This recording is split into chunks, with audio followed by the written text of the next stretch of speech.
whole county has the possibility to go out and vote, and some of them. But the whole county doesn't vote for the Of course, but when they're making a decision in May to come vote, it's like, I'm gonna vote in this municipal race or nothing. But I also should go and vote in this constitutional amendment election, because actually the turnout there, if you compared the November odd year turnout in Harris County for the folks that don't have anything but those constitutional amendments on their ballots, the ones in Houston, or there are other cities that have odd year, November odd year elections in Harris County. Right. So, but what does that, so I agree with that, right? So city voters are going to vote for city elections, right? And yeah, I have 9 people on my ballot, and we have 27 on the mayoral. Those people are going to vote. But the thing that I'm looking at right now is you mentioned consolidated elections. And everyone that has called me has said we need less elections. And I agree. No one would disagree that we need less elections. But by us moving this unilaterally, would we not just the ISDs that stay, that are in our boundaries, that stay in Maine, will we be cannibalizing their voter base? Because folks, if they're coming out for us, they're just going to come out for the ISDs. I mean, I don't have a map of your boundaries, so I don't know what share of those ISCs that are not in the city, you know, pieces of them.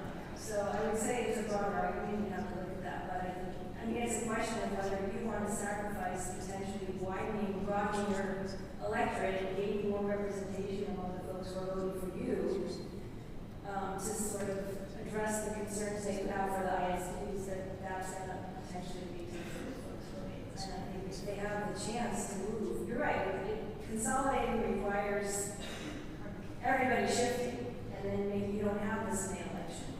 You know, I mean, you're going to vote, we're going to vote in the primary, then they're going to come in May, then they're going to have a runoff in June. There's a lot of voting going on in the spring, so if you could just get rid of one of those and have it in November, there's not a lot of things on the November odd-year ballot. I mean, we had 20 constitutional amendments. I mean, those are a lot, but when you get down, there aren't a lot of other things. So it's not like the Austin problem where they might have 90 races on the November even, and then people get tired by the time they come to the municipal. That's not happening in November odd year. So I think in a way, it's an opportunity to highlight yourselves without getting lost in a super long ballot, but also saving folks the trouble of having to keep going down. I appreciate you coming down. The last comment that I'll make is on the cost, right? And we just discussed it. The cost for the May 2025 election that I got the invoice from, and it was mentioned on there, was $470K. And our runoff was $1.1 million.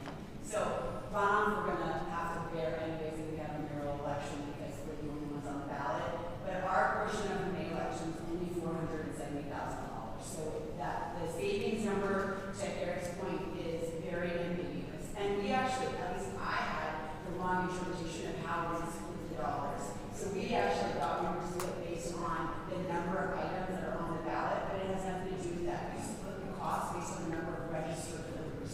And in November, for an odd year, because we have to open every single location, we have to split the cost for every single location site in Bear County.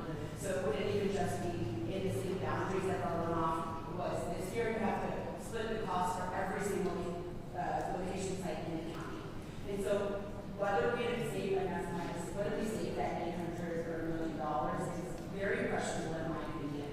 But the most important thing is we are representing our tax base. And even if we're saving money for the city, which I understand, I think it's your responsibility as to the city, but at the same time, our taxpayers are going to have to increase their costs for their school district elections. So at the end of the day, it's like shifting the expense from one person to the other. And I have looked at the financials of, I think there's 3 districts at least that adopted deficit-based budget for the last several years in our area, and they don't have, they are, I think, in a much more vulnerable financial position than we are as a city.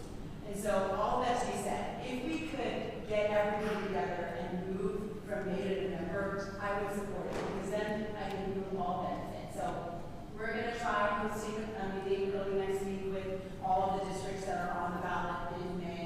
It also has to be, some of the cities are also going to be affected because I.e. Buckotas Heights, they are governed by the state. So the state tells them they have to have elections in May. And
like to do that. Have you all done an assessment of the cost savings to the handful of ISDs? I know you represent some ISDs that vote in November, right? You have some that vote in May.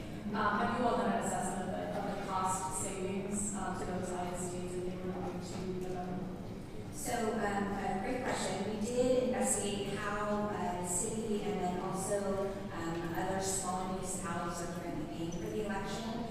So when we look at how we are sharing the cost in the May election, because we have a lot of our municipalities, because over the last few years we've had the Alamo Community College's bond, along with COSA, we actually, again, depending on how many the ISDs moved over, if COSA moves over with us, if any of the other municipalities move over with us, but if, say, just the ISDs moved along with COSA, we don't have analysis of what that savings would be, because it does look like we would potentially be, it would cost slightly more. Now, that to be said, if we were looking at limiting the polling sites that would be available, because that's a choice of entities when they go into a particular election day, as I understand it, they could cut down the potential cost of going to an election where less entities were providing the cost of November. I know that's not probably a satisfactory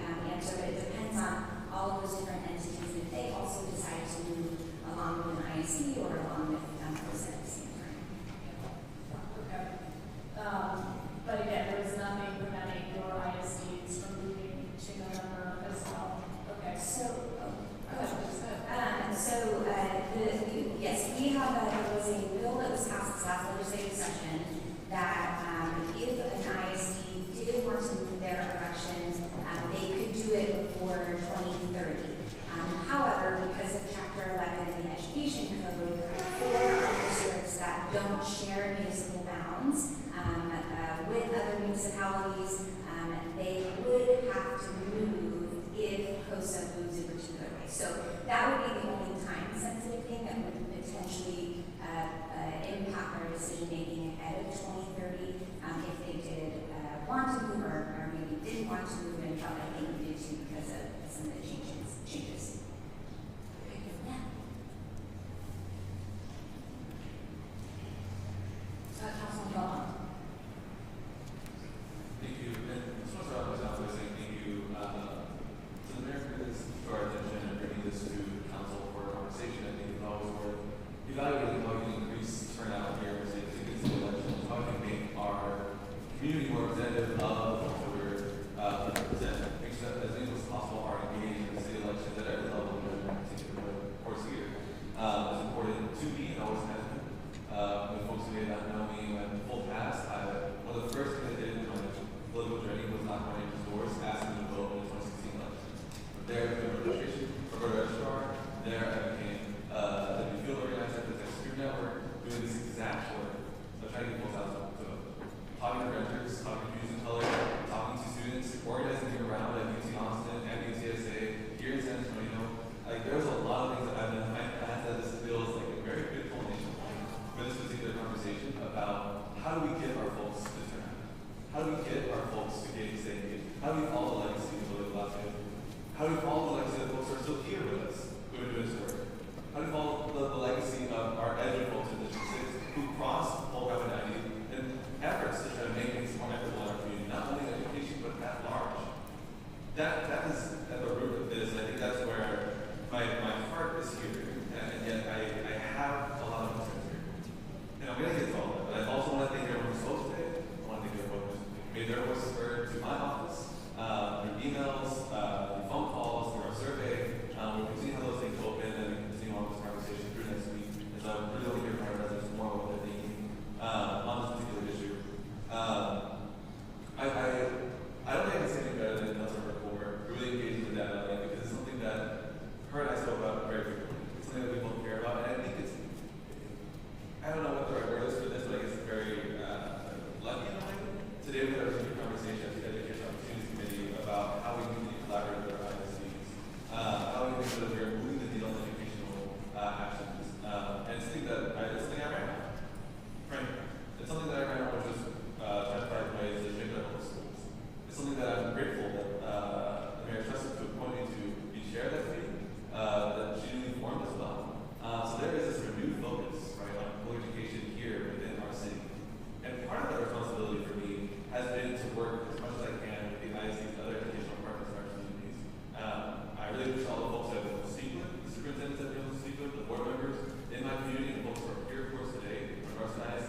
I feel it's a good thing to do because it makes sense to make sure that our election gets consolidated. The voters I talked to for months on end said, okay, this is opinion.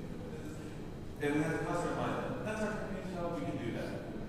But to make it as easy as possible is what we should always try to do. You know, I've tried to do most of the entire life in the show so far, so that's a big portion of it, right?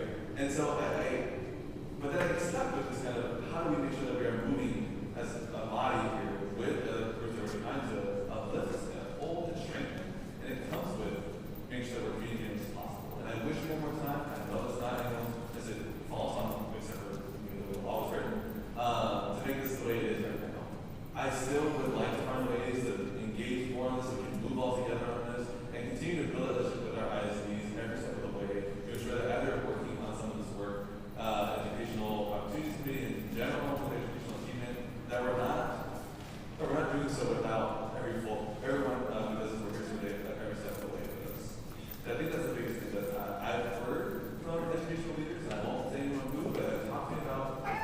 This is the first time the city has really engaged a bit in education, or education in general, but sometimes, even other places too, this is traditionally into, we do so without engaging our folks, and then we do so, it becomes a bigger problem later on. And so I want to make sure that we can deliver in our actions.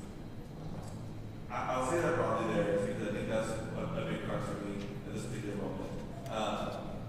Another crux I think that's important to me too, is the conversation around turnout representation. Again, incredibly important to me. And I think about moving selection. I struggle to find research, and even within the report today, right, of how the off-cycle elections in particular will make that any better.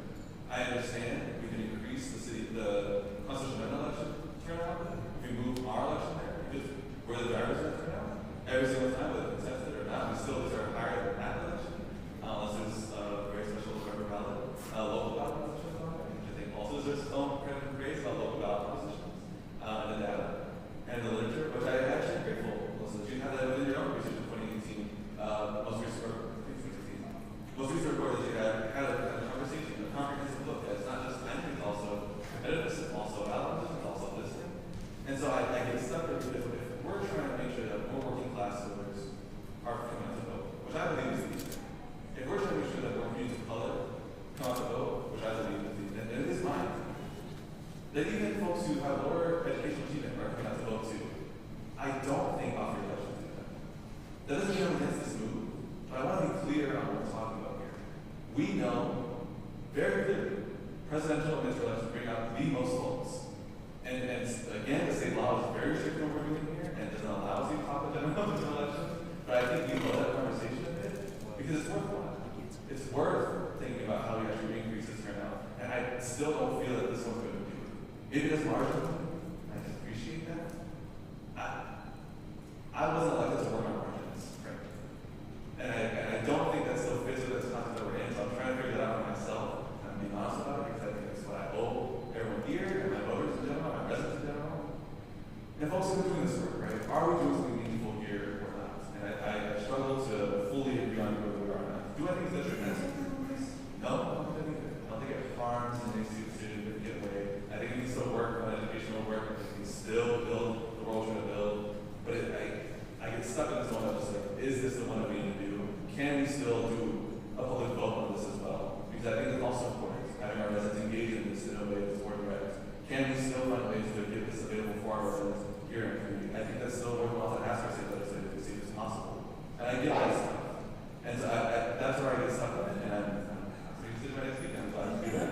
I will personally say I enjoy having a vote yes or no.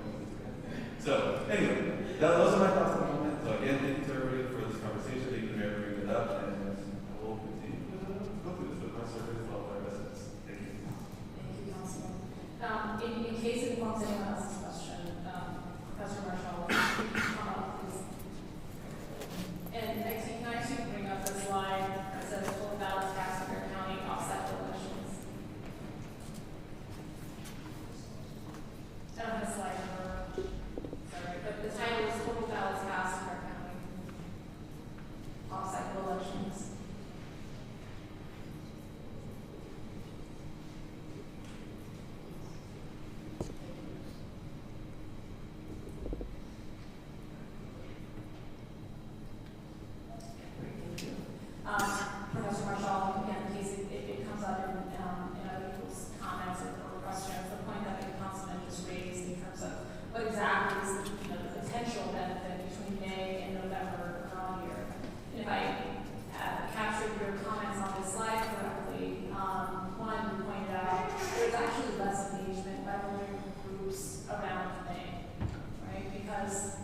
they're focused on November and they're primarily related to that, so there's actually sort of less engagement in May.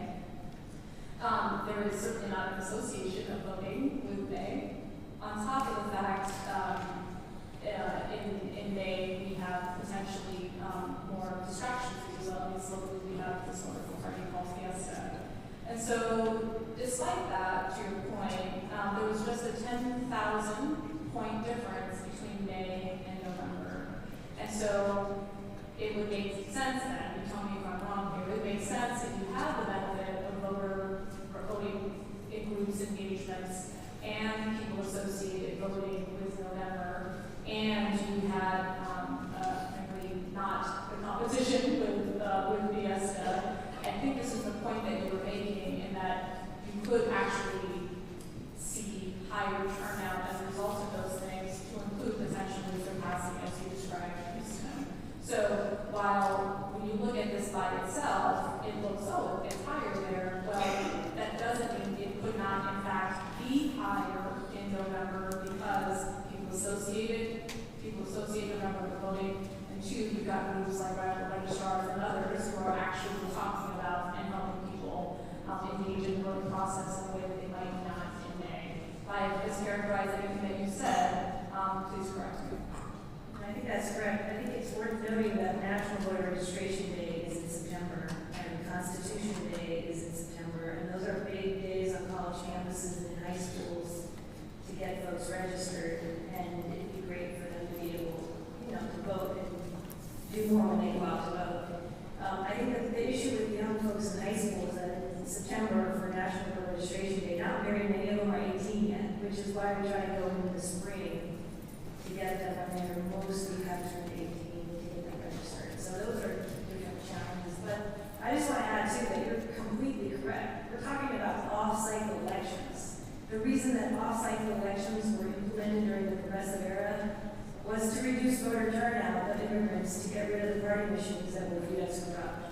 The legacy of the Progressive era was to reduce, the intention of off-cycle elections was to reduce voter participation among the working class, among immigrants, and that's exactly what we see. So you're right, we're moving from like really off-cycle to a little bit less off-cycle.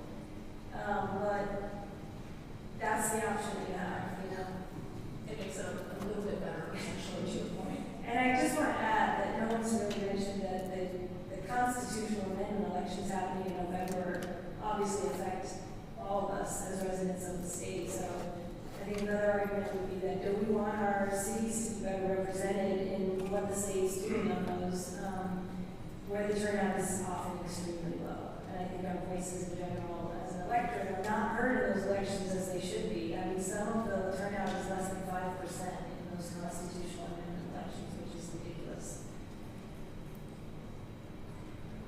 Councilwoman Castillo.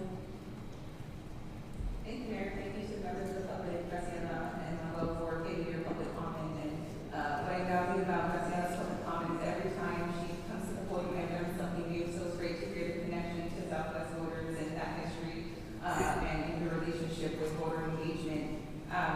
No doubt, elections are the bedrock of our democracy, and this is a conversation that I don't take lightly, nor do I believe it should be one that we have an expiration date on. And I'm hopeful beyond this conversation we continue to talk about what voter engagement looks like and how we continue to educate the public to ensure that we have well-informed voters going to the polls, whether it's a May or November election. But when I received the memo from the mayor about the work that the city of Dallas had did and how they adopted this unanimously, I reached out to the Dallas City Council member to understand the context in which this was initiated and the work that was done. And what Adam shared with me is that there was a lot of work put in terms that their city council took this to the voters of Dallas. So I definitely don't mind, can you walk us through a bit of the history of the initiation of this bill and some of the work that the city of Dallas did leading up to the vote to change their elections from May to November? Sure, Councilman. I think mostly you set it up perfectly. The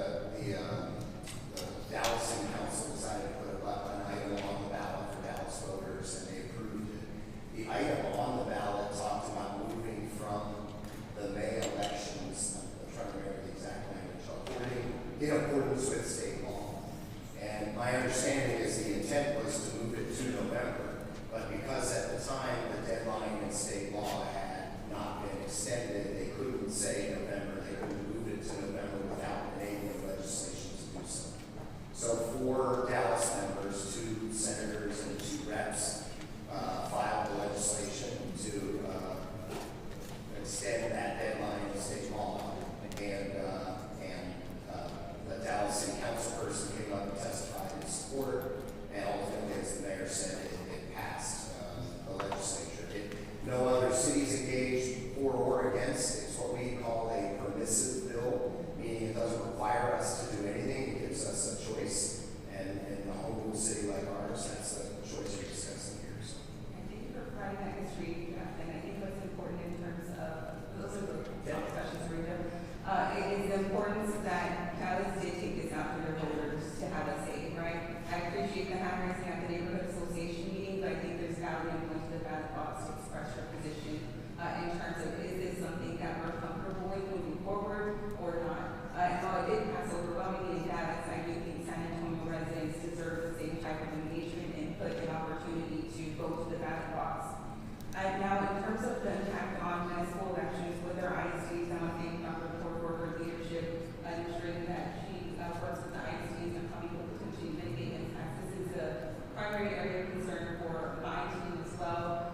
4 out of 5 independent school districts in District 5 have their elections during May.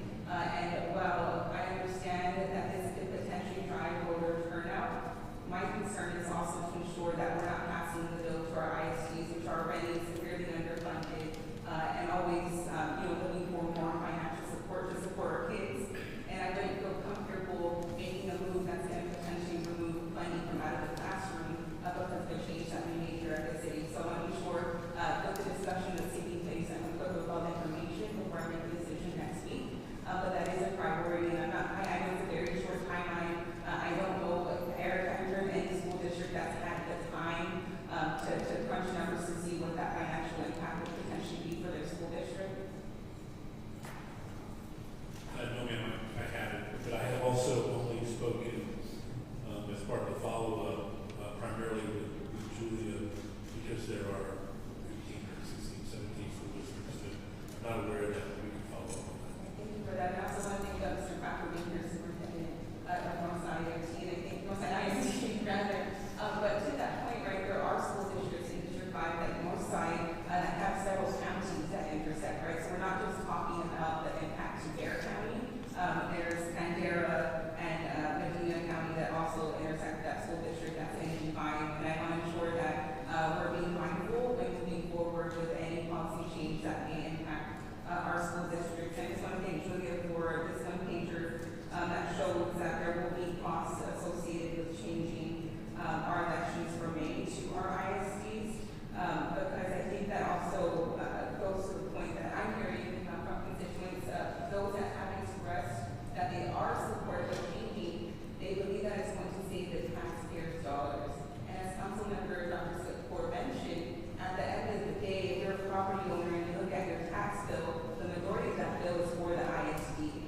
So ultimately, San Antonio residents who own property will continue to have to pay for whatever change we make regarding the local elections. So I just want to be sure that yes, it will likely, potentially, we don't have the exact number, can save the city of San Antonio money, but ultimately, the city of San Antonio residents will still continue to put the bill for elections. So I think it's important that that key point is emphasized. So another point, and I just want to thank Professor from Rice University for her presentation, because my team had also been looking at data, and similar to the point that Councilmember Dr. Ford raised, is when we look at Houston, right, which has had odd November elections for quite some time, their turnout in Harris County 5 was at 17%, which is similar to the city of San Antonio in 2025 runoff elections. So again, right, we know the intent is to engage more voters, but when we look at cities and counties like Harris County, Houston, there's not much of a shift in participation. I hear the concerns about voter fatigue, but for a district that has over 5 independent school districts, my residents are still going to have to continue to go out and vote in May. But I do believe at the core of this conversation is more voter apathy, right? right? When we talk to San Antonio residents and folks who may be registered but aren't participating, they have a eroded trust with government because they feel that decisions are made for them and then explained to them later, rather than engaging, co-creating policy and moving together on a decision. And I think that's a responsibility that we all have, whether we're a bureaucrat or an elected official, to continue to rebuild that trust and engage community. And I think an example of that is Patrick, the District 5 constituent, who came to our office on Saturday. I happened to be there, and Saturday was cleaning up the office, and he needed some assistance. And we sat there together, we called up a list of folks that could potentially provide assistance, and that day we weren't able to connect him to the resource that he needed. But I'm grateful that Patrick's staff was able to follow up and get him connected to the appropriate resource. Come May, it's already too late to vote in municipal elections, and he said, Terry, I registered to vote. I want to vote for you. I've never participated before. And I was like, Patrick, the election day it was passed, right? But point being, right, that's the work and the role of whether you're Patrick with the Department of Human Services, right, or the council member is to engage community to rebuild that trust and encourage them to participate in elections. And I think that should be part of our shared responsibility. And I think what's important to emphasize, there's a Harvard study that highlights, typically if you were to not specific to San Antonio, of course, that if you move election days, it's typically still the higher educated and white individuals that continue to participate. So I think it's going back to the voter apathy part of how we re-engage community and rebuild that trust that's been eroded with San Antonio residents. And that being said, it takes a transnational approach. It finds that the trend is an issue of voter turnout. It's not unique to San Antonio, Texas, or the United States. It's something that many countries are grappling with on how to rebuild that trust and increase voter participation. Those are my comments. Thank you, Mayor.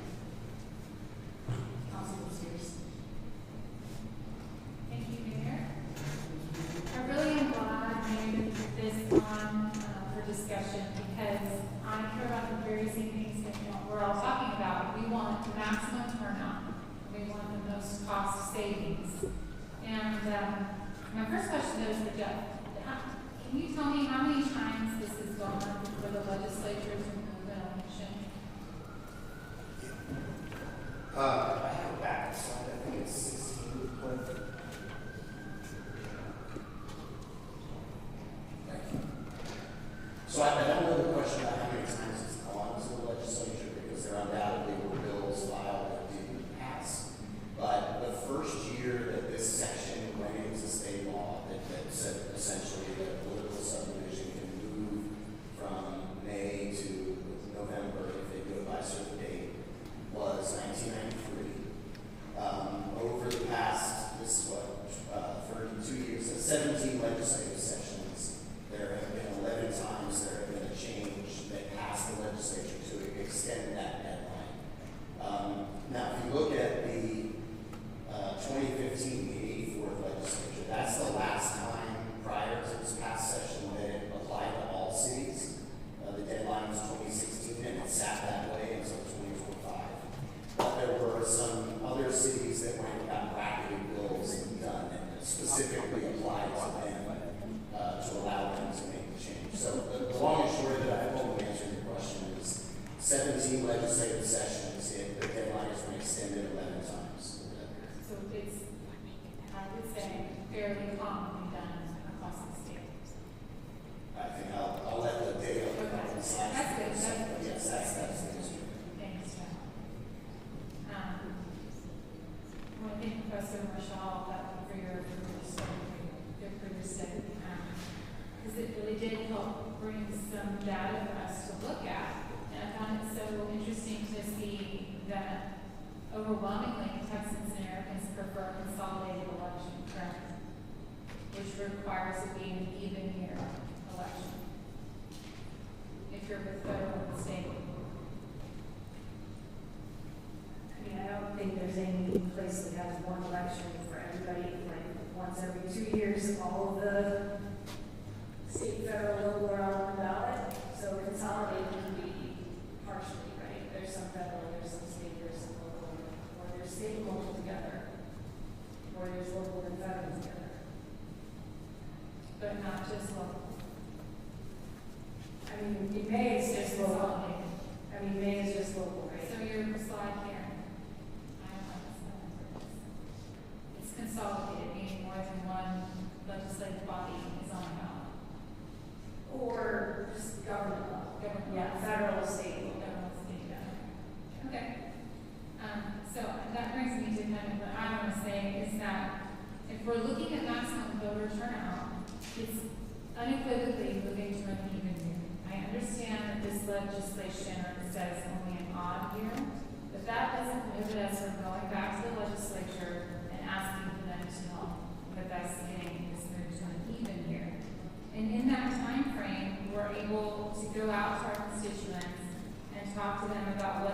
would like. Get their feedback on adding 6 months to our term, and voting that. I want to remind everyone that would mean we would vote on an additional budget, and that's important to point out that we would vote on a budget and then leave office potentially. And I want to be able to communicate that to my constituents. I'd like to be able to see data on running November odd with November even years, and also May odd with November even years, and look at how this impacts other suburban cities and ISDs, the Alamo community colleges, the other taxing entities. I think ultimately we need a vote from our residents before we move any elections around. I want maximum voter participation, and it's moving to an even year. We'll see that the numbers are exponentially higher in an even year. It would eliminate potential voter confusion. I think an odd November election is just a May election with colder weather. And maybe even, I don't know, I'm pretty warm in November. But to me, that's the impact is in an even year. And there's a lot of data showing that we definitely can go. Definitely go back to them and say, hey, we're interested in doing our elections, and we want the maximum turnout, we want the maximum cost savings, and an even year election accomplishes that. And I feel we've got to have a little time to talk to our more time to talk to our constituents and collect a lot of really solid data. I mean, we haven't even seen this would allow us a little time to see what happens in Dallas as well. So I really appreciate your study. This is a lot of done it. But I would say we need to move on our legislative priorities and look at moving to an even year election cycle and talk to our constituents about how they feel about that. So thank you. Councilor White. Thank you, Mayor. I don't have a lot that hasn't already been said, so I'm just going to kind of make it quick, but and really just highlight a few points. We got this memo from the mayor on November 25th, if I believe it was the Tuesday before Thanksgiving, and the suggestion is that we vote on December 18th. So less than a month here to discuss this with each other, with the citizens of San Antonio, and frankly, that just strikes me as wrong. As was highlighted earlier, right? Dallas, I guess, really did it the right way. They took it to the voters. I think it was Proposition D on the Dallas ballot in November of 2024. And the voters said we want to do this. And so consequently, their legislators, their state legislators went to the cabinet session earlier this year, and they moved the bill through without opposition, right? What is that? You said it was a permissive bill, right?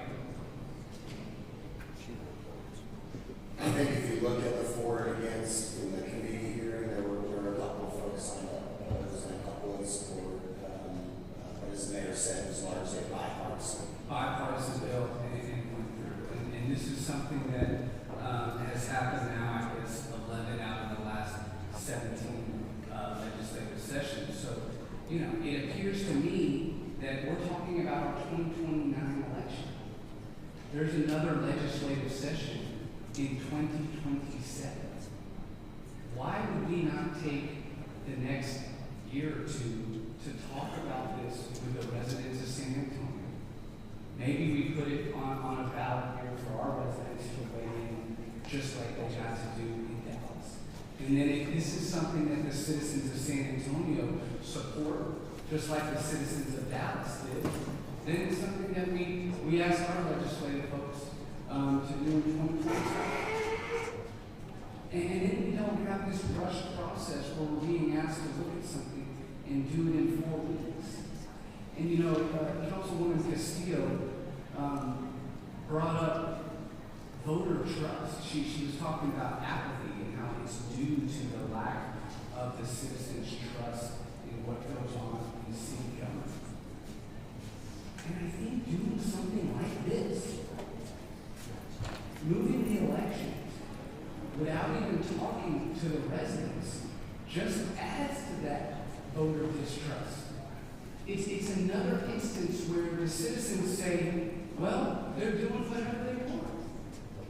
They're extending their term in office because they want to. They're getting to go through another budget session, right? Because they want to. We got no say. And so, I think this is an interesting discussion. As Councilwoman Alderete Garito said, and I'm with her on this, you know, I don't know that this is a bad idea to move the elections to November. I really don't. I think we need to look at it further. I think we need to talk with the citizens of San Antonio and then decide. And we are not being held at gunpoint to make this decision a week from tomorrow. We can talk about it, we can decide in 2027, and if we make the change in 2027, our 2029 elections can still move forward in a new manner, if that's what the citizens of San Antonio want. Thanks, Mayor. Councilman Leo.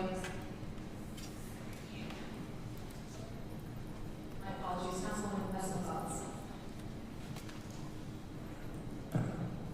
Thank you, Mayor.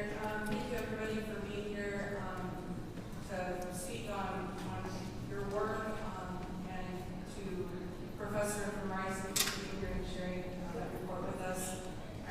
I'll preface this by saying we were all elected in May, and I believe we are probably the most diverse council in the history of the city. And I think that's a lot. That says a lot about this community and who elected us. I think voter engagement is embedded in who I am and what I grew up learning, and I'm that friend that everyone goes to about who do I vote for, where do I go, and so I believe in this fully.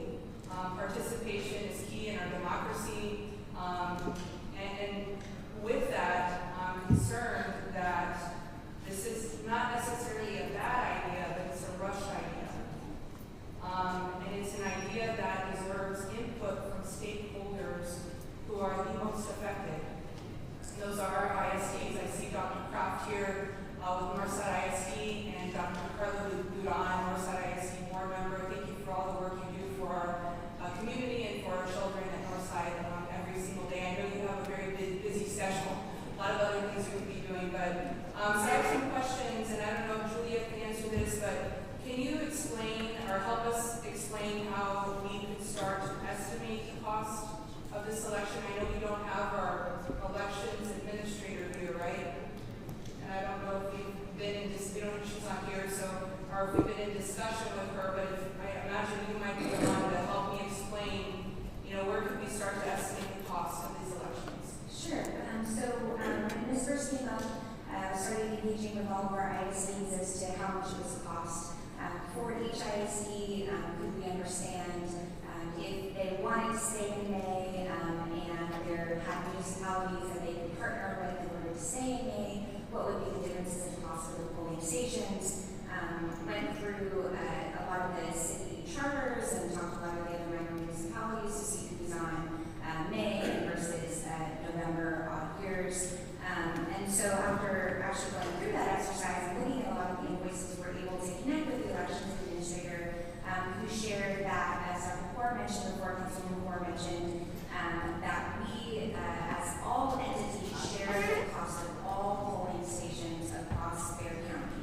And so for May, we currently have 10 other municipalities besides COSA that share the cost of the May election. And so if, say, Northside, and I know Dr. Kraft, if I get anything wrong, you just throw something at me.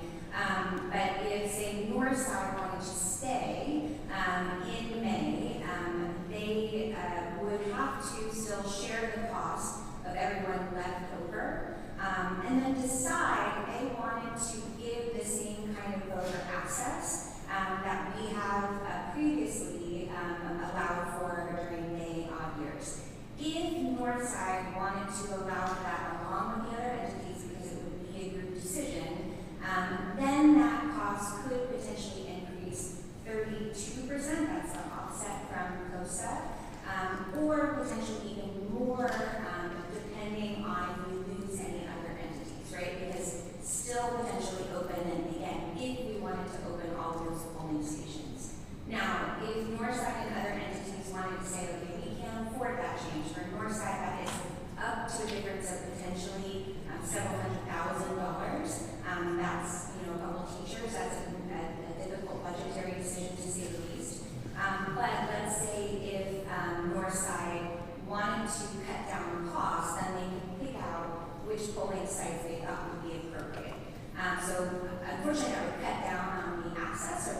what the differences of cost would be. You have to work with the entities that are left in that May date or the entities that are joining November. So in November, for example, there are, instead of May, we have 10 municipalities that I was able to see.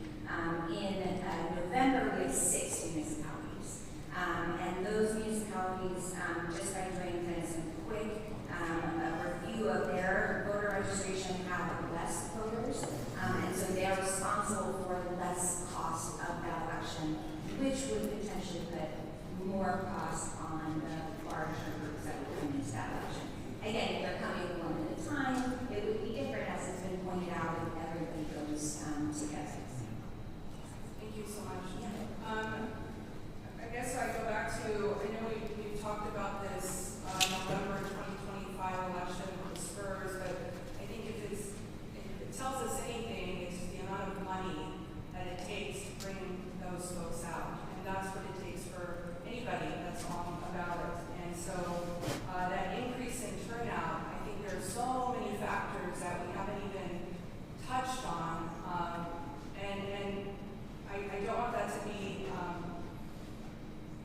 I don't want that to just, to assume that November 25 is almost like an anomaly in a lot of ways.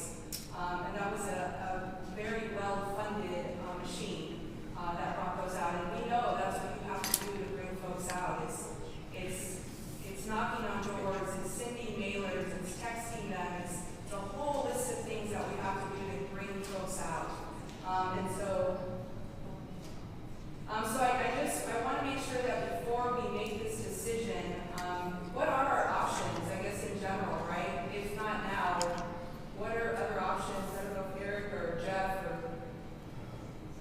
answer that.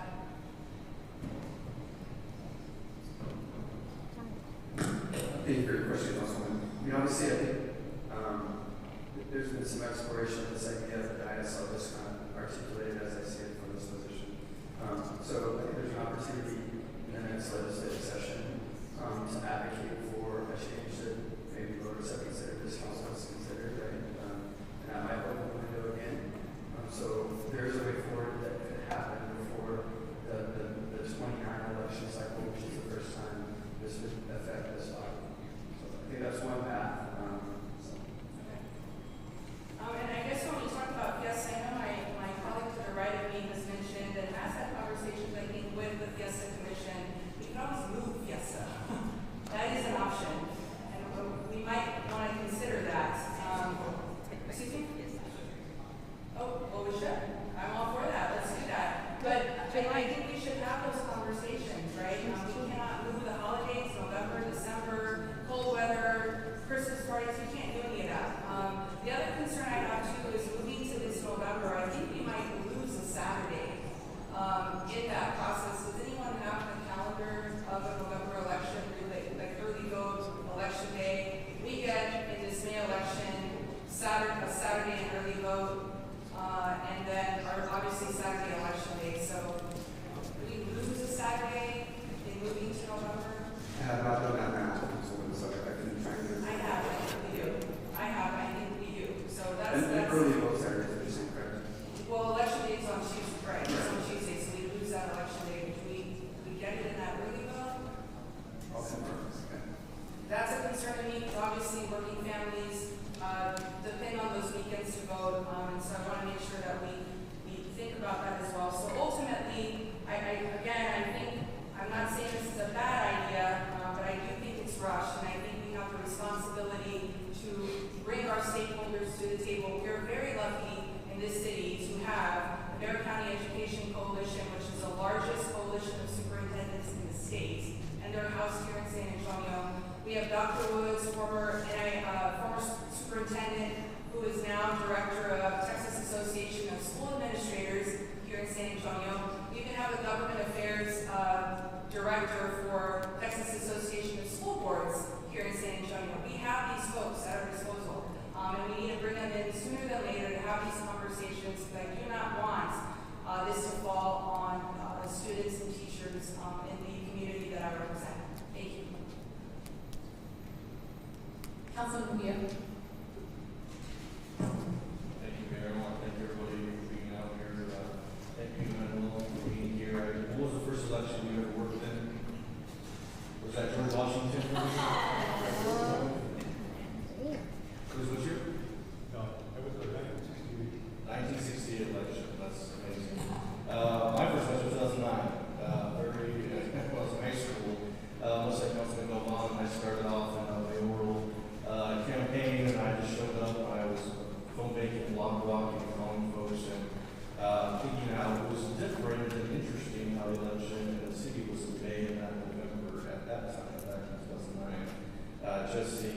of course, President Obama won that election. It was very optimistic time. So, was on the board of New Texas for some time. Also, I was a school board member who stood in a November even year election. I don't even know if that's the best. I had one guy say, I'm just here to vote for Bethel, and that's it. I don't care who you are. I'm just here to vote for Bethel. So we did lose some votes, right, in that election also. But just to say, I think it's a very good conversation being had here by the folks that showed up today. I think everybody here, no matter what side of the they're on, wants people to show up and vote. It wants the best decision for everybody in our community. So I think everybody's coming from the best place of heart. I did happen to look at some information in District 4, right? And this is very personal to me because District 4 is traditionally the second lowest voter turnout district in the entire city of San Antonio. And so when we're talking about changing the election and we're trying to get more folks to the ballot, it's extremely personal to me as well. So, you know, we have a very low turnout. I would say that we did the data, right? It peaked in May 2021 at 8,000 or 17% of my community. Of course, at that time, it was very controversial and highly contested about being on the ballot. This past November, we actually saw the greatest turnout in District 4 at 19%, with 10,000 plus voters coming to vote. Mostly, I'm sure, on this first proposition. I understand cost was very different, right? My campaign was nowhere near $7 million as the other campaign. I can guarantee you $7 million was not spent just in District 4. And yet we had a high turnout. And I think something, you know, someone mentioned, right? People really come to the ballot for voter issues, propositions, and ideas. And that's usually high turnout no matter what month the election's in.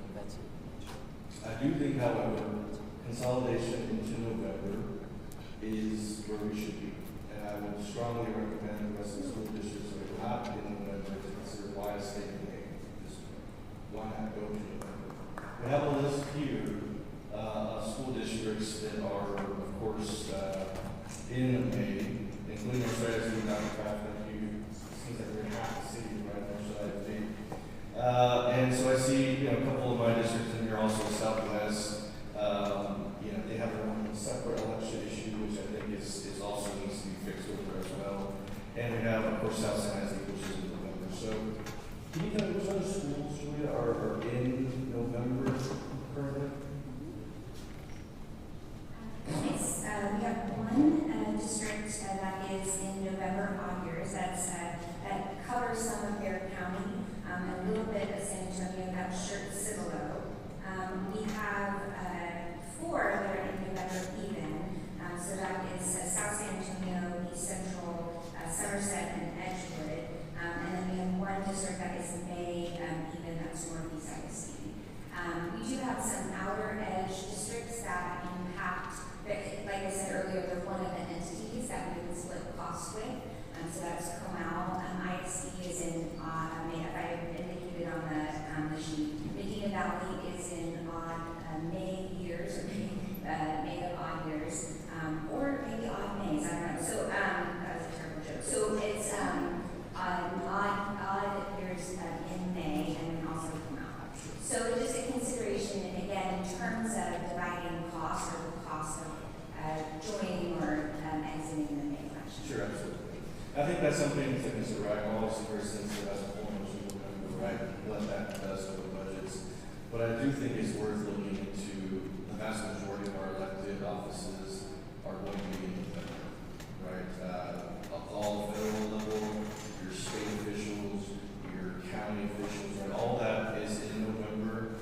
And that's a big piece. That's not a question, I think. You know, and so I think it's also about consolidating what the rest of it is. I think May is probably, I don't know the origins of why we're in May. I have to assume that it's trying to segregate us from the larger political discussions at the federal and state level.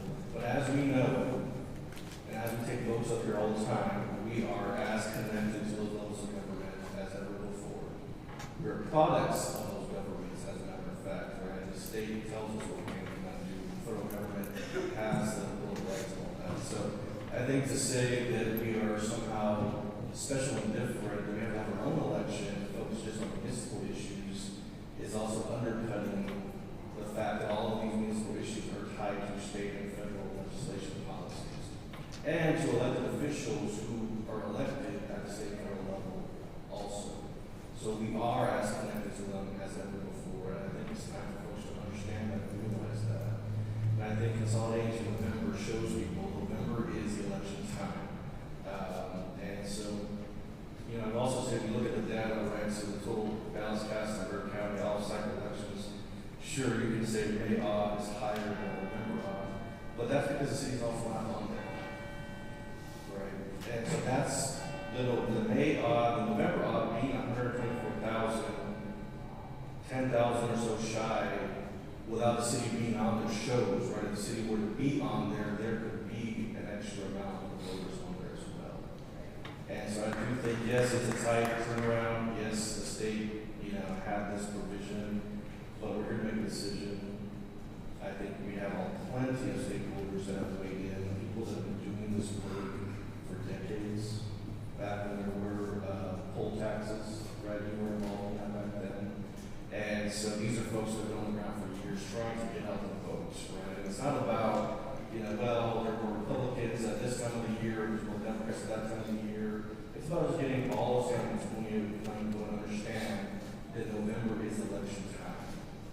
And so trying to hold it in May and say, no, it's got to be this way, this is the way it's been, we have to continue that, is not the best argument in the 21st century in this time of year. So that's sort of where I come from. I think everybody has some very fair points across the board, and I think that we do owe it to residents to consolidate and try our best to get as many people to vote as possible. This is a good, better, best situation. It's not the ultimate best situation for us to get our voters. Obviously, we know even November is the highest turnout, but this is a step in the right direction. So I appreciate the discussion. Thank you.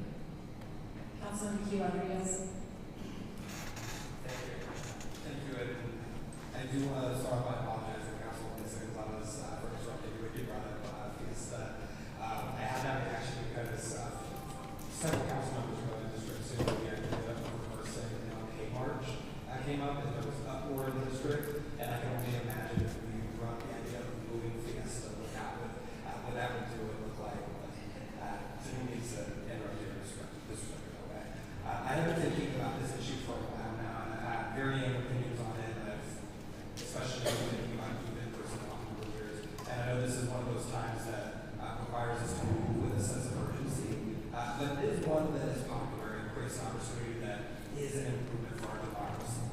With regards to taking us for a vote, the need for community engagement, and adding multiple steps along the way, we were all elected by our communities to make decisions on the minutia of city government, contracts, audits, appointments, and land use. But we were also elected to make very big decisions, sometimes under time constraints.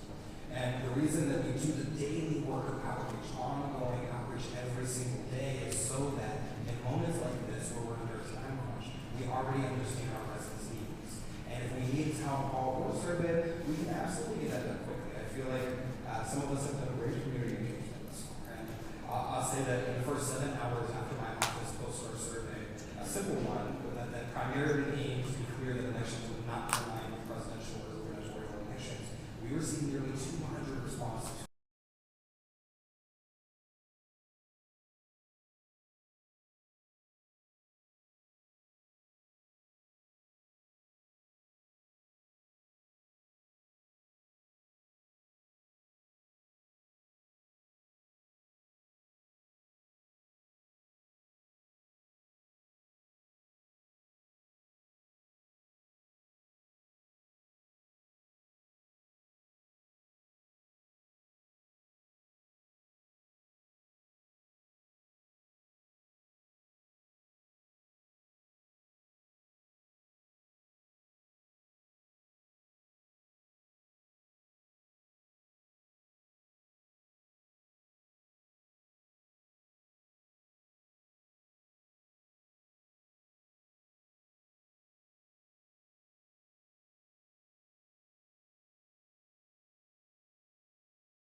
to improve turnout, consolidate costs, and respond to what my residents and keep asking for. And so I'm going to name a few barriers, and some of them have already been named right now. So one, Fiesta.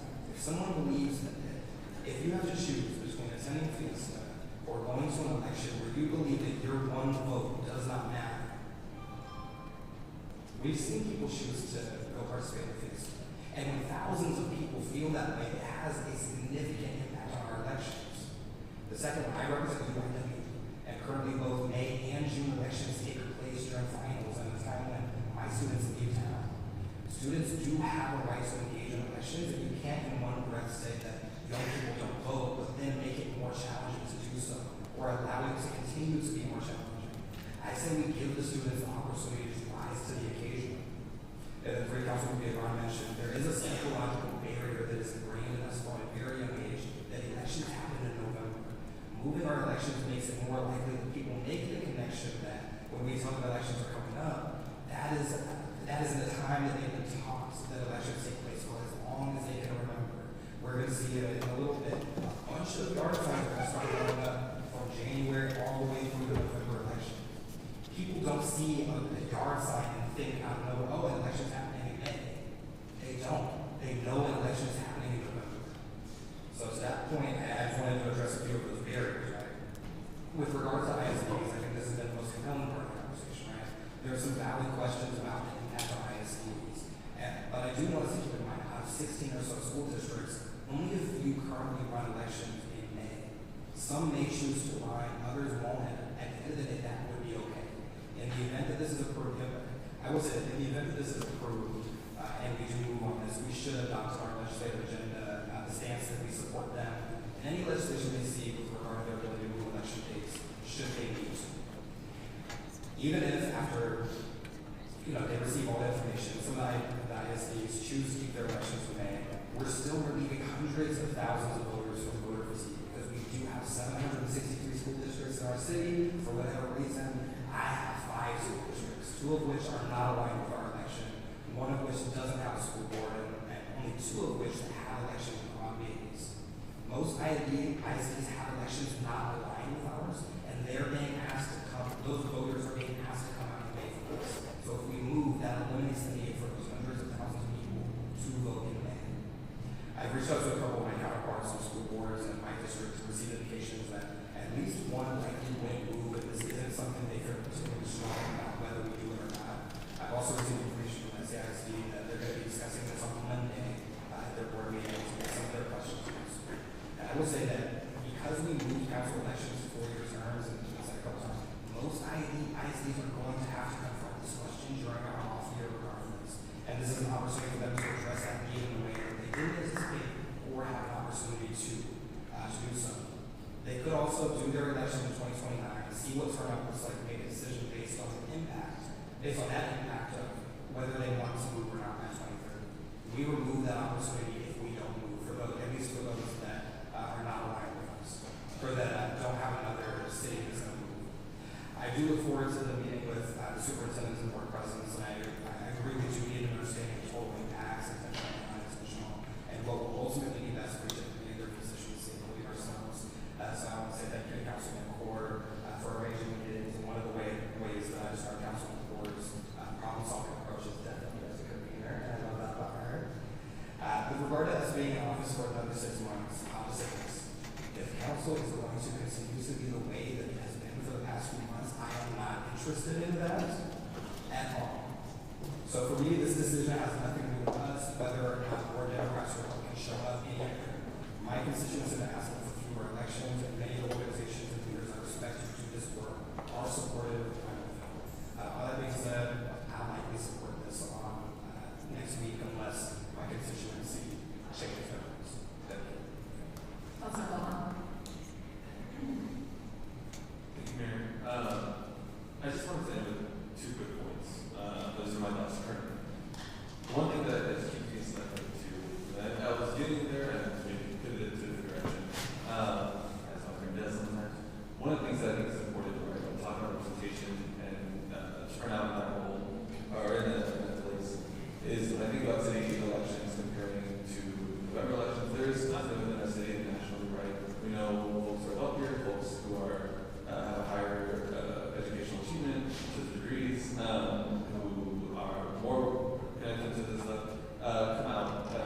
regardless. However, it's an odd election that we see the most, May, November 11th. And that's what really frustrates me about this entire conversation. It's not to anyone specific, but overall, right?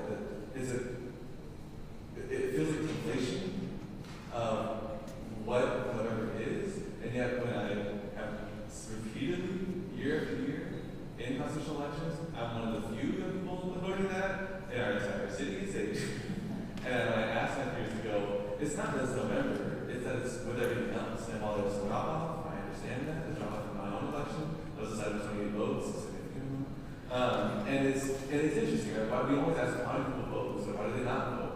And I think for this particular point, right, we talk about young people coming out, talk about working class people coming out to vote, talk about communities of color coming out to vote, particularly in our city. It's in terms of just rhetoric, talking about this issue, it frustrates me when it's very clear, in terms of the data, that moving this election to November may have a somewhat increase of folks who are already voting, maybe some folks who are around them, but not necessarily at large. And that's what frustrates me. Again, I'm still in this mode of, I think it's the right thing, but there's some precedent that just don't feel to be the most truthful, or at least the most impactful. At least I'm the most impactful. So I'll leave that point there with that, because I think that's just a pretty fair point. I did want to ask, I know Dr. Crafton and Dr. Brown have been here almost all day. I know Dr. Crafton is the education community as well. If you want to come up and share any kind of insights you want specifically, I know you've been interviewed a lot of perspectives, but being the largest school district in our community, I wanted to make sure that you have a moment to speak on that. And of course, your diverse array of districts here that you also overlap with. What are some of the impacts you see from this? What are some of the logistical challenges or opportunities that you see if this were to move or not move? Yeah, absolutely. Thank you, Councilman DeLong, Mayor Jones, City Manager Walsh. Thank you for this discourse. It's not every day we have the opportunity to engage in such an interesting policy discussion. Currently, as Julia's articulated, I'll provide some context real quickly. We are odd year May elections, so we're looking at 27 and 29. That being said, the greatest impact that we're obviously concerned with are the potential financial implications. Now, I can't speak for the board, and Dr. Ron, the board president, as we've engaged in these conversations just here in the last several days. If we were to maintain a May odd election cycle, we would obviously incur additional costs. To Julia's previous point, it's really difficult, and to Walsh's point, it's really difficult to project exactly what those additional costs would be, but we would incur additional costs. A lot of it would be contingent on the logistics of polling sites, of course hours. There are other things that have to be taken into consideration. I always look at things through the lens of, especially still operating a budgetary deficit, $100 million deficit budget last year, a $32 million deficit budget this year, as allocations. 90% of our operating budget is in personnel. And I particularly look at it in the sense of how many teaching units, how many teaching allocations are we talking about? So just do some quick math. It's a $220,000 or $250,000 election cost rather than what we're typically accustomed to, which ranges between $90,000 and $120,000. Let's 3 to 4 teaching units. And so that's our primary concern. One other concern, and it's not, again, it's a logistical concern, as it was mentioned, I believe, by John. We would have to work through board policy. We would have to work through holdover doctrine. We would have to work through the restaggering of terms, which can all be done. But one of the things that we would also have to work on is kind of the onboarding, particularly of the new trustees. If the new trustee is elected, particularly in November, think about budgeting, think about personnel. We're very cyclical in this and how we operate. Hiring season is May, budgeting. We're a fiscal year end date of August 31st. What a May election does is, particularly for new trustees, they're able to be onboarded. And one of the first actions, which is incredibly important, maybe the most important, signing off on the approval of the fiscal year budget. Also, as important, setting the tax rate, as already articulated, about 50% of our residents, our constituents, they pay in school taxes. And so a new board or a new trustee that is onboarded, that's one of the very first actions that they can actually put their thumbprint on. If you kind of think about the budgeting process, if we don't change into a July fiscal year, which I don't anticipate we would, there are also implications associated with that change. They really don't have the opportunity to put their thumbprint on that budget. If you kind of think about the onboarding process, following a November election, that budget is set. In fact, we're 2 months into the fiscal year. So it's an entire new budget cycle before they have the opportunity to really go about the request and allocating dollars that are going to have the greatest impact on our students and constituency. So that's just another nuance that in conversations and through that hasn't been mentioned. Do you want to add that a lot of the folks in the room here raised me, and I learned from them on how to run our office and how to increase the return. So ideally, in a perfect world, I'm with you. I want more folks at the polls and voting for us, right? But for us, and my responsibility as a school board is first to my constituents, and so the expense starting oddly in the middle of an academic year would provide a lot of logistical problems for us. But also, when I've asked folks, how do you feel about this, they've asked, well, we barely vote now because we don't know who's on the ballot. We don't know what the issues are. So there will be a lot more work for us to do, which could be done should we decide to move to the municipal race, right? But that, just think about the voters. Like, how, we can't right now influence their vote. How are we going to get them to do it in a larger group? I get that. We all wish for that. Ideally, in a perfect world, I'm with you. But right now, my responsibility to the school district is cost. I'd rather have an additional teacher issue and not lose that ability to do that rather than invest that in changing our needs. So that's just one of the closing arguments that we have and we don't have in the city. Any other questions? Thank you. Councilman Gonzalez. Thank you, Mayor. I was going to ask Dr. Crafton that question as well, but it was stated earlier, I don't know, ISDs wouldn't move to November, and so I think you answered that, but essentially it's the cost, right? And not just the cost, it's more governance of the board and the budget and all the implications of that. So I won't ask you the question again, but if there's anything you would like to add, please do. Yeah, absolutely, Councilman Gonzalez. Thank you. And thank you also for your partnership. I had the opportunity to attain a lot of knowledge this morning, particularly with pre-K education, with our Educational Opportunities Committee, and so thank you for your work and your continued partnership. You know, again, the biggest driver for us will be the associated costs, particularly in these very, very tight budgetary times.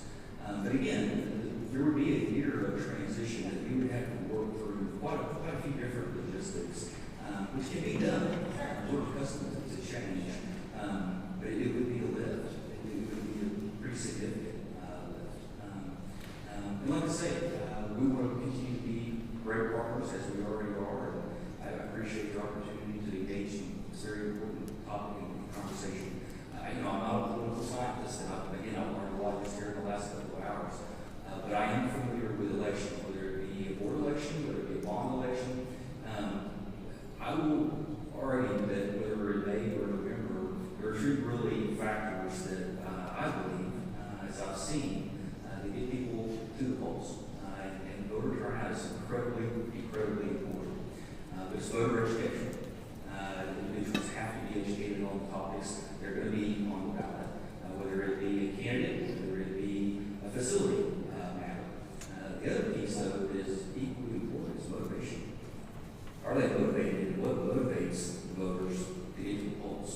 As already mentioned, we work very diligently to register our seniors, particularly those that are 18 age, and they do increase, that number increases by the spring leading into the May election versus ensuring that our voters are educated about matters, and then, like I say, what is the motivation that will get them actually to the polls and cast their vote? My 2 cents. Thank you. Part of being a superintendent in Texas is kind of like a political scientist. I had a question. This recent election in November 2025, and I was able to get this from our elections administrator, cost us $4 million. So that would be the cycle that we would be moving into. So let's say we move there this month. And so those ISDs and those smaller municipalities took 1.17 million of that total $4 million cost. And the county paid the rest, the 2.7 million, because of those constitutional amendments. So I would argue that potentially is going to save their county dollars if we move there without anyone else, because it helps them share that cost versus the cost savings that we talk about, the 800 to $1 million. But it is very clear that the county taking on this $2.7 million amount, we would jump in to help the county with that, not necessarily cost savings on our side. So I just want to make that point. Again, I don't think this was a mandate by our state legislature, and I don't think we should put any unintentional mandates on this community. So thank you so much. Councilwoman Vietnam? Yeah, thank you. I'm looking to pop this on the agenda on the 18th and further this conversation. Eric, what I do want to make sure that's on there is we have moved our election to every 4 years. So our next election is 2029. So while I appreciate the conversation we're having about school districts and their odd years, we are not running every 2 years on the odd years. So there is going to be a cost increase to them. So please include that in whatever material you have. The other is, I think we've stated it more on one effect, is that we do not think that this is a terrible idea. So I think we need to prepare, because if this doesn't move forward on the 18th, I think you are going to see council colleagues have that conversation and we take this to a charter review and we move it to November, because we think November is a better idea, because there are big races that happen on odd years in November that make the national news cycle, that will remind people in San Antonio, hey, I've got to go vote. So I think we need to have those conversations here. I understand the wanting the more time. I understand wanting to get more engagement. I understand, do we take it to the voters, do we not take it to the voters? What we have here presented in front of us is an opportunity. And if you've been doing this for as long as I have, and I've been doing this for a long time, and I am a political science major, is that I know my community, and I know the public. And right now, we're putting out a survey, and it's yes, no, it doesn't matter. And that's where we're at. If we decide on the 18th we want to take this further, then we'll take it further. But we need to have this conversation. This makes sense. I don't care if it's $50,000 we save, because that's $50,000 I can use to fill potholes or program something for Metro Health. So it may not be the cost savings that you were spit out there, but it's going to be some cost savings, because we are splitting the election with others. And my plan is to bring my districts, Harlandale, Southside, East Central, SAISD, try to bring them along and talk to my state representatives, because I believe the state has the money to help me move these elections to odd number years. But those are larger conversations we're having. And right now the conversation is, we communicated our efforts, now let's get some input via email from our voters, and then on the 18th we decide, and then we move forward from there. But I appreciate the conversation and the efforts, but I think we made this a lot longer than we needed to. Thank you. To make it longer, but no, I was going to make that point. I'm sorry, Dr. Pat. You said your next election is when you win?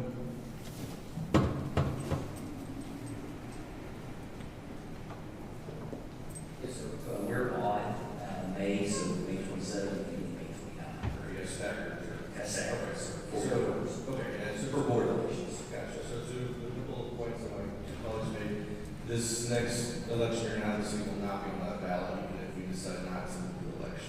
That's correct. So this May, we will not have an election. Next May 27th, we'll be with the municipalities that we host elections in May. Right. As soon as we make the transition. Right, the city of San Antonio will be there, right? Our next one will be later on, so that's going to have to be a little different already for you. We'll see some increased costs as a result.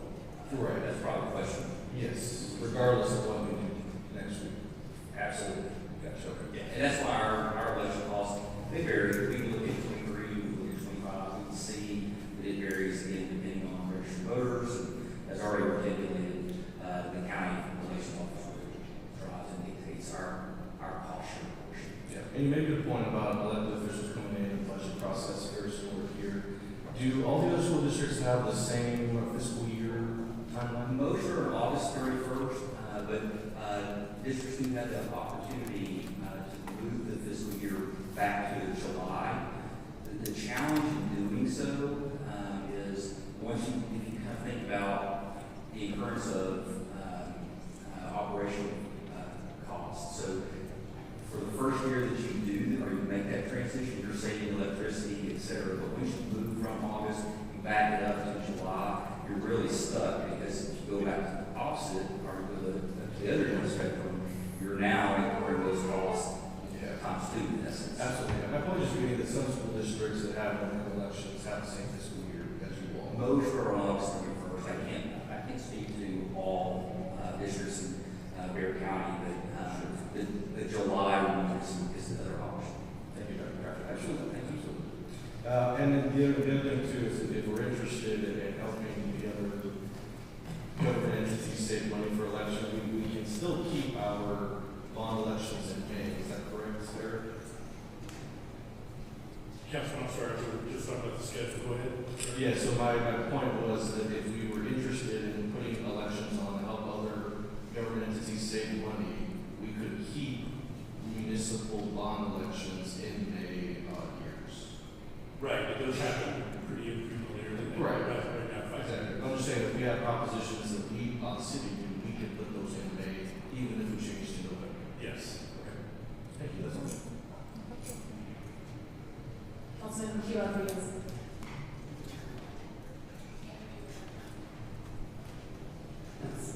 I want to address a couple of points.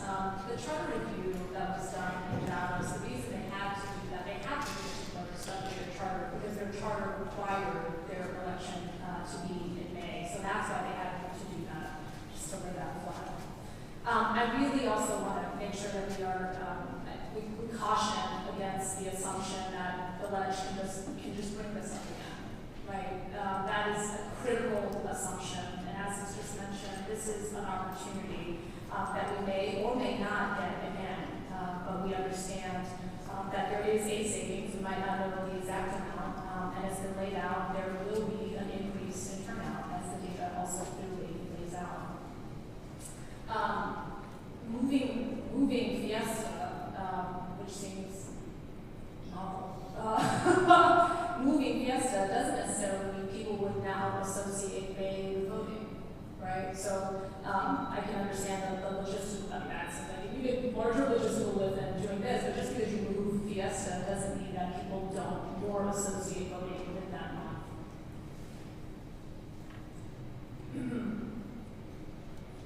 On the cost savings, let me reiterate, while we don't know the exact amount, and I certainly appreciate, again, I put the city manager on the spot and gave me an answer of $800K to $1 million, and we don't know exactly what the savings would be. We know there would be a savings. We know that for certain. And as we face fiscal challenges, we owe it to ourselves to not only, again, benefit from that savings, as Councilwoman Vietnam mentioned, because even if we only got half of what Dallas got, Dallas estimated a savings of $432,000. Even if we only got half of that, that's $215K-ish, right? I mean, you know, if we got that, Councilman White, this is how we pay for more cops.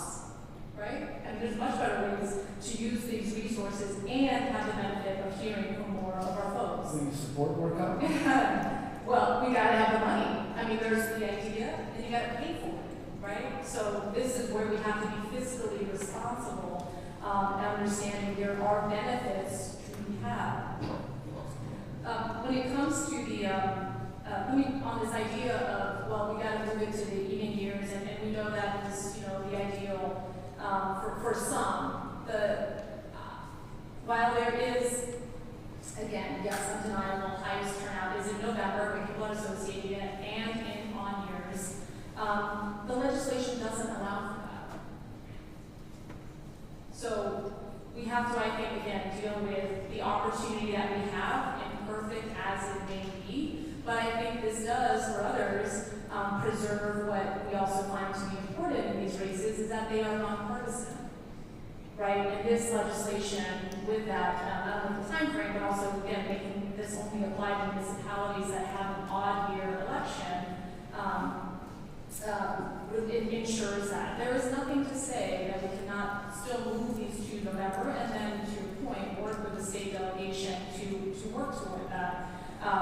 That to me seems highly implausible, however, given the state legislation, and frankly some of our state leaders are looking at redistricting right now in a way that dilutes the voice of the exact voters that this change would help.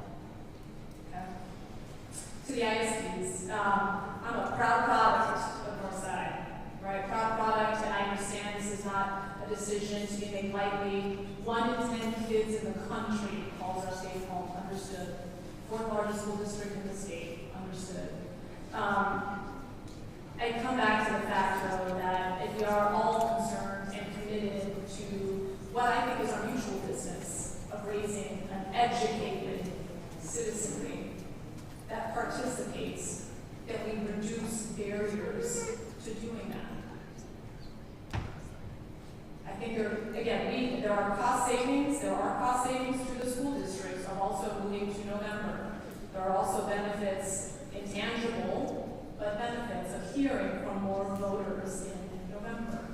I understand the logistical considerations that the superintendent raised, which have obviously been addressed by those other school districts that already have their elections in November. So not an impossible task. I understand the lift, but if we are as committed to an educated voting citizenry, then we have a responsibility to do that.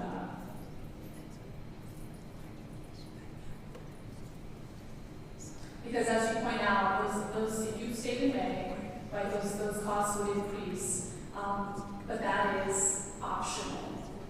That's a choice that your school district would be making, and is one that, again, when we balance hearing from more municipal voters, right, what is the greatest public good, we balance that with, again, the opportunities that you also have, and frankly, the more time you have to make this. We have just a couple of weeks to make the decision to save money and hear from more voters, and you have much more time to address that.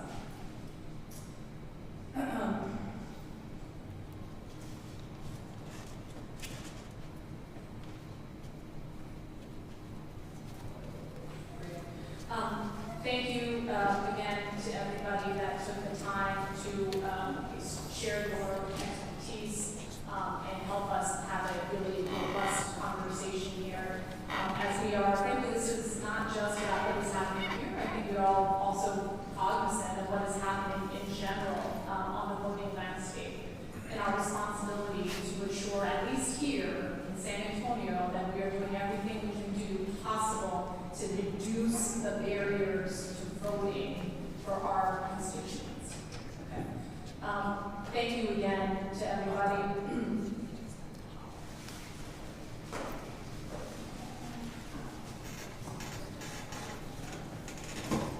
I ask my colleagues to remain seated while I take us into that session.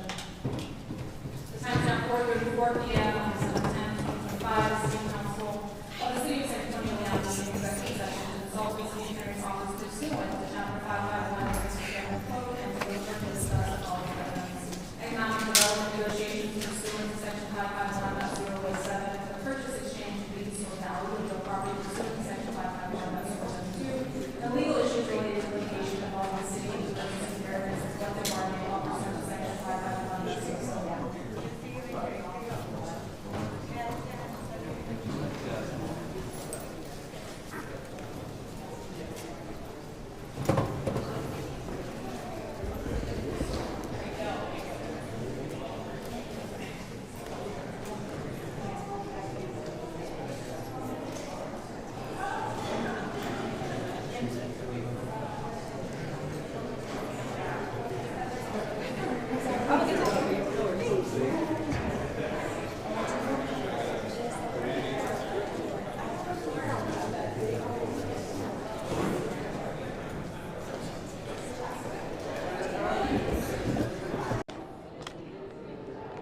Test, test.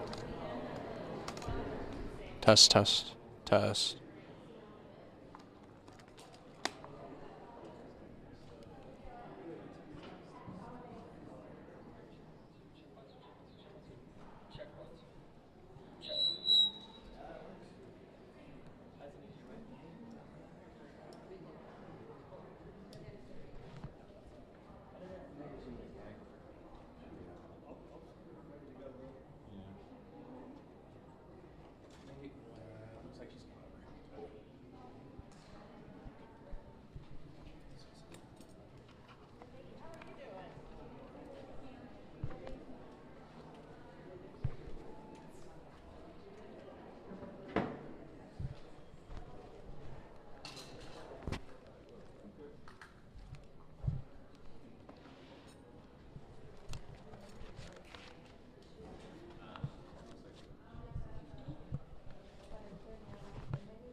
No, I'll go ask her if we can grab her before when they come out of class.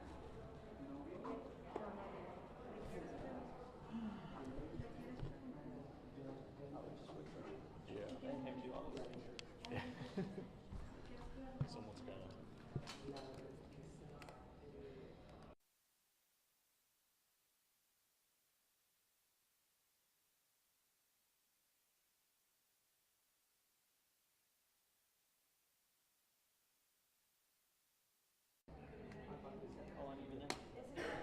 Been at 4 since probably about 5 months, but it hasn't been a crazy long time. How about you? What station? Oh, okay, I got you.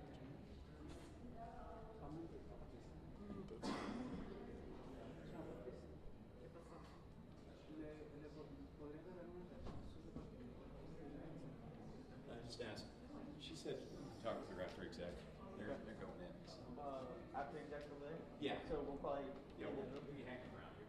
They're in the back room. Okay. They gotta come back out for public comment. Okay. So we'll just go.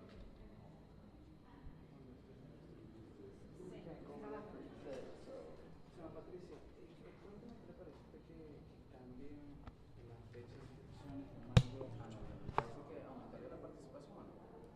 Claro que sí, y pienso que tenemos la obligación de cambiar lo que podamos para incrementar la participación de los votantes. Y esta es una muy buena oportunidad y hay que tomar a ventaja, porque no sabemos cuándo vamos a tener esta oportunidad.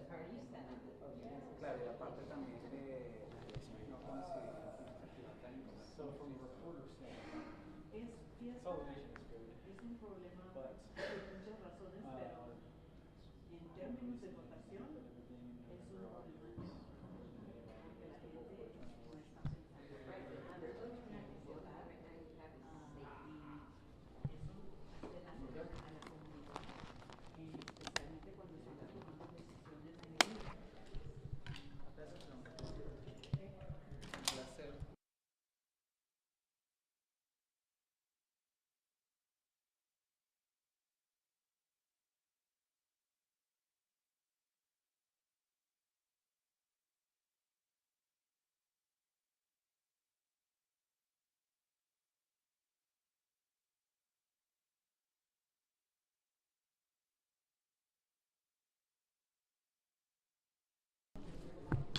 It's off. Just turn it on.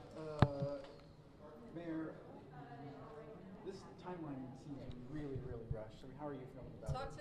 Look, this is what we've got. This is the hand we've been dealt, right? This deadline is based on the state laws that changed, and they dictate we've got to, if we want to do this, we got to do it by the December 31st, 2025. Look, very thankful that community leaders have have weighed in on this, right? 5 former mayors, lots of community groups, voting rights groups. So I really hope that we don't let process get in the way of progress, right?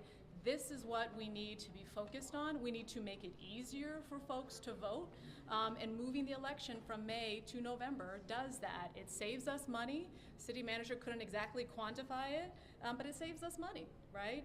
And the data is very clear You've got many more forces helping to turn out folks in a November election, even if it's an odd year, in a November election, because people associate voting with November. So this is something I think that we need to do for the people of San Antonio. On the questions of savings, looking at the slide that the city staff put out, it does appear that when the city did a November election, the charter election, it was still more expensive than the May elections have been. So where's that calculation of savings coming Yeah, from? I think again, as the city manager said, his initial estimate is that this would save the city $800,000 to $1 million.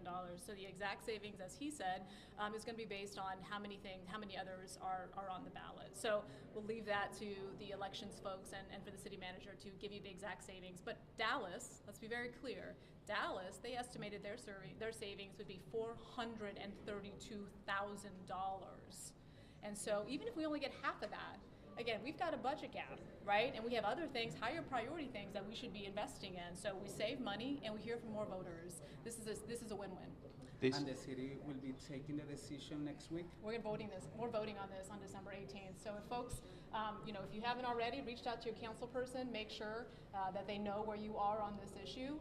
We should not assume that we will have this opportunity again. Right? There is nothing that guarantees that. This is the opportunity before us. The case is very clear. Dallas, November. Austin, November. Houston, November.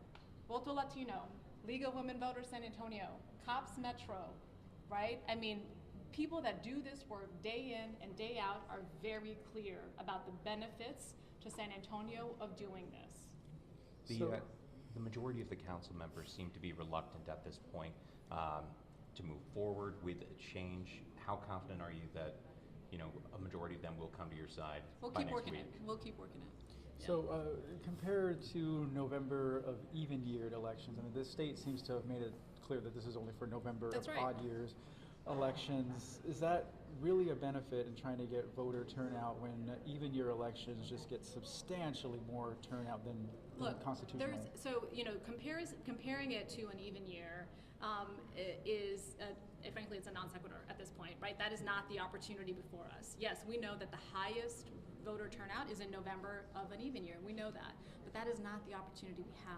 Right? The opportunity we have is only to move it to November of the odd year, which we already saw, as you saw on the slide, has itself benefits to do that, substantial benefits, right? Because in May, while our turnout is relatively high and not relatively high, it could be better, frankly, when you're still not hearing from 85% of folks. In May, as you heard here, you have voting rights groups and voter engagement groups that just aren't working at that time because their focus is on November or on the primary. So by moving it to November, we save money as a city. We also have the benefit of higher turnout, but all those groups, especially the groups that were here today, Radical Registrars, League of Women Voters San Antonio, all these groups that are focused on voter engagement, they now have the ability to consolidate all of that, frankly, firepower, if you will, and then drive up turnout even more. So there is, again, that make sure you capture that slide in that, as the professor said, very likely, just based on our voting patterns already, that we could actually see a higher turnout than Houston. This is all based on the very simple premise, the more voters, the more neighbors that we hear from, the better our democracy works. Right, and our government works. Okay, thank y'all. Appreciate it. Lastly, Thank you. The legislature would, if this goes through, the only other way the city would be able to change it is with legislative approval. Do you feel look, in a state that has just redistricted, right, to have, to favor a certain kind of voter, more certain kinds of voters, there is no guarantee about what happens in the future. This is the opportunity we have. I would argue we should take this. We don't know if it's going to, if or when it's going to come again. All right. Thank y'all. Cool. Thanks, Sharon. Thank you. Appreciate it. Thank you.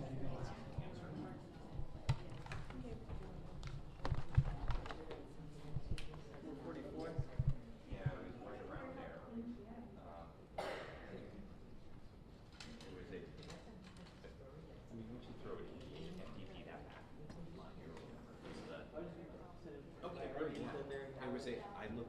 right around what they're doing.